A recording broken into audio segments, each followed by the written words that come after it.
What if the biggest threat to your future wasn't your enemies, but your own fear? Abraham had already seen God's power, already received God's promises, but when fear kicked in, he fell back into an old habit, lying to protect himself.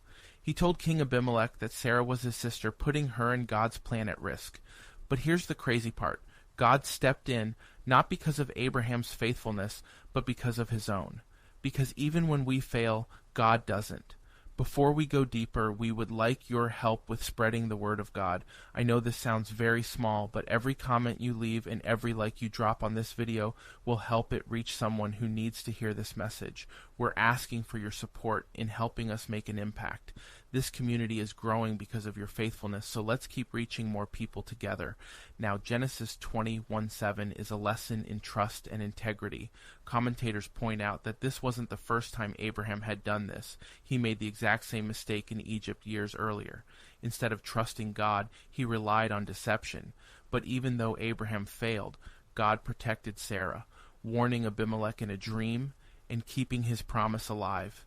Because here's the truth.